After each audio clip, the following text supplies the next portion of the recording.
नवरात्रींच्या उपवासामध्ये नेहमीची साबुदाणा खिचडी खाऊन कंटाळा येतो. चला मग आज बनवूया गीताच किचनमध्ये उपवासाची खीर, पुरी, भाजी आणि भजे. खायला चविष्ट, बनवायला अगदी सोपी आणि झटपट तयार होणारी ही रेसिपी एकदा कराल तर सर्वजण उपवास करतील. यासाठी आपण साबुदाणा भिजवून घेतलेला आहे. अगदी मऊसूत असा हा साबुदाणा आपण भिजवून घेतलेला आहे. किमान 5 ते 6 तास याला भिजत ठेवायचं आहे.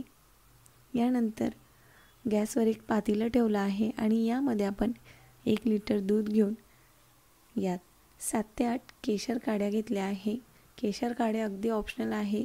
असेल तर तुम्ही वापरू शकता, नसेल स्किप केलं तरीही चालेल. केशरमुळे आपल्या खिरीला रंग अगदी छान येतो, शिवाय चवही वाढते. दूध छान उकळून आलं की यामध्ये भिजत ठेवलेला जो साबुदाणा आहे तो टाकला आहे. बऱ्याच वेळेस असं होतं की साबुदाणा खीर तयार करताना दूध एकाकडे आणि साबुदाणा एकाकडे होतो. एकसंध अशी खीर तयार होत नाही. यासाठी सर्वात प्रथम तुम्ही चांगलं उकळून घेतलेलं दूध, त्यानंतरच यात साबुदाणा टाकायचा आहे, जेणेकरून साबुदाणा शिजायची जी प्रक्रिया आहे ती लगेच सुरू होते आणि साबुदाणा खीर एकदम छान आणि एकसंध अशी तयार होते.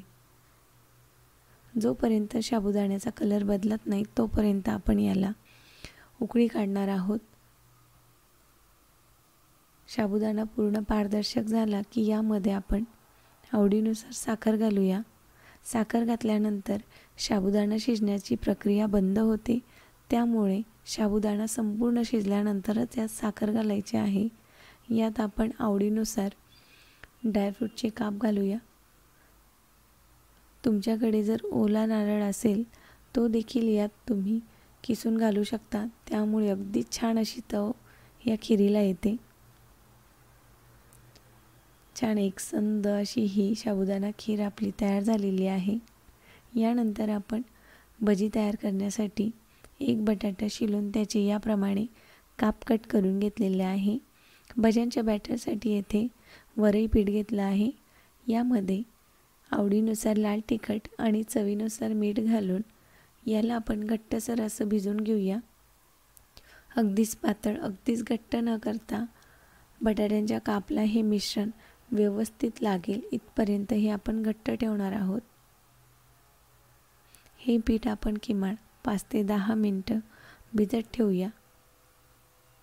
याप्रमाणे पीठ भिजवून घ्यायचं आहे.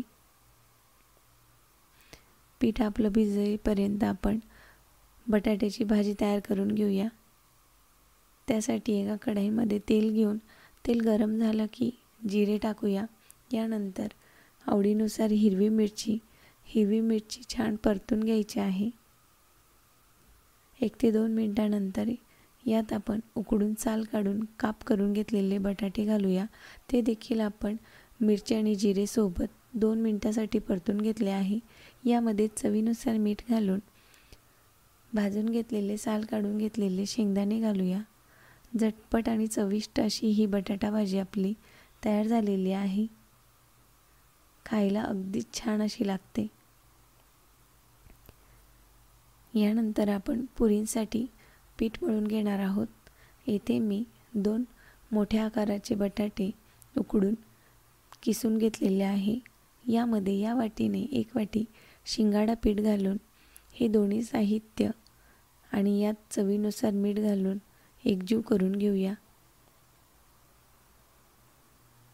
यामध्ये शक्यतोवर पाण्याचा वापर न करताच हे पीठ मळलं जातं.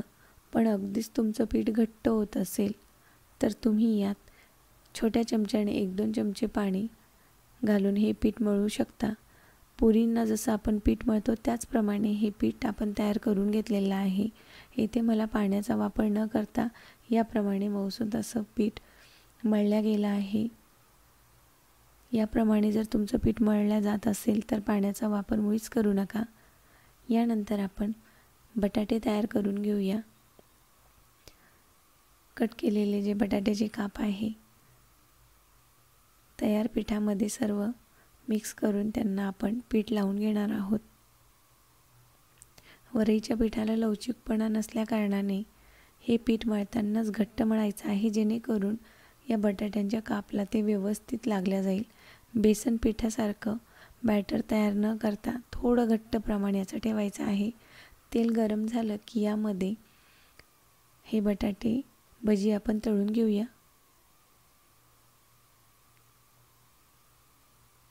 अगदी छान चविष्ट कुरकुरीत असे ही भजी तयार होतात.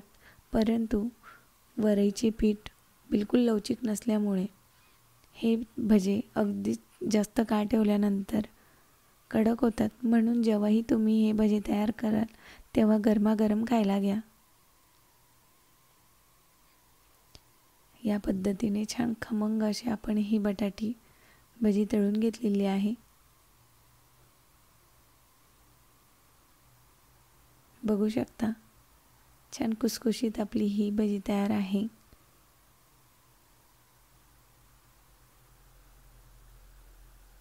यानंतर आपण मळून घेतलेल्या पुरीच्या पिठाचे आवडीनुसार लहान मोठे जशी तुम्हाला साईज हवी आहे त्याप्रमाणे गोळे तयार करून घेऊया.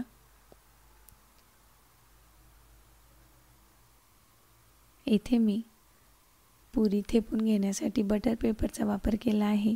तुमच्याकडे जर जाड कॅरी बॅग असेल त्याचाही वापर तुम्ही करू शकता. इथे मी ही पुरी हाताने थापून घेतली आहे. तुम्ही याला लाटून देखील घेऊ शकता. लाटताना कॅरी बॅग वर आणि खाली अशा दोन्ही बाजूला ठेवून याला लाटून घ्यायचे आहे. छान कडकडीत तेलामध्ये आपण यांना तळणार आहोत. तेल गरम झालं की यात या पुऱ्या सोडून याची गॅसची आच आपण मंद करणार आहोत. पहिले 1-2 मिनिटे पुऱ्यांना न हलवता त्यांना व्यवस्थित तळून घेऊया.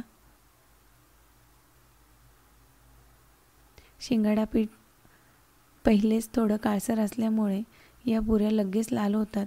पण आतून कच्च्या न राहण्यासाठी आपण यांना मंद आचेवर किमान 4 ते 5 तास तळून घ्यायचे आहे, जेणेकरून आतपर्यंत त्या छान तळल्या जातील. अगदी टुमटुम ह्या अशा पुऱ्या तयार होतात. खायला तर खूपच छान. बघू शकता आपली एक ना एक पुरी अशी छान फुगलेली आहे. याचप्रमाणे आपण सर्व पुऱ्या तळून घेतलेल्या आहे.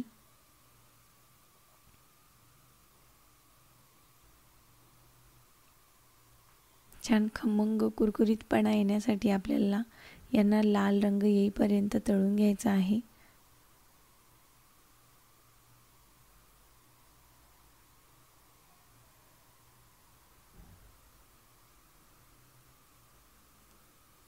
सर्व पुऱ्या आपल्या छान खमंग तळून झालेल्या आहेत. यांना आता आपण काढून घेऊया.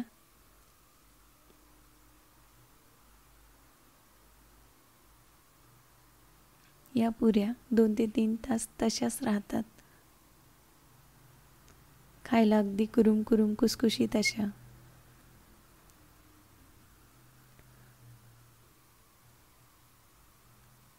एक पुरी आपण मोडून बघूया.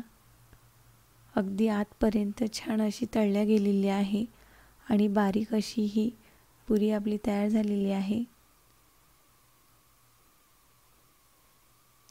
शिंगाडा पीठमुळे याला अगदी छान अशी चव येते.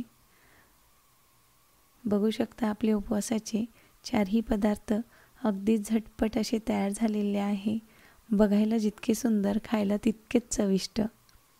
अशा साध्या सोप्या आणि चविष्ट रेसिपीज बघण्यासाठी गीताज किचन या चॅनलला नक्की सबस्क्राईब करा. व्हिडिओ आवडला असेल तर व्हिडिओला लाईक करा. व्हिडिओ संपूर्ण बघितल्याबद्दल तुमचे खूप खूप धन्यवाद. या नवरात्रीमध्ये तुम्ही ही रेसिपी नक्की ट्राय करून बघा. घरातील जे सदस्य उपवास करत नाही ते देखील आवर्जून उपवास करतील.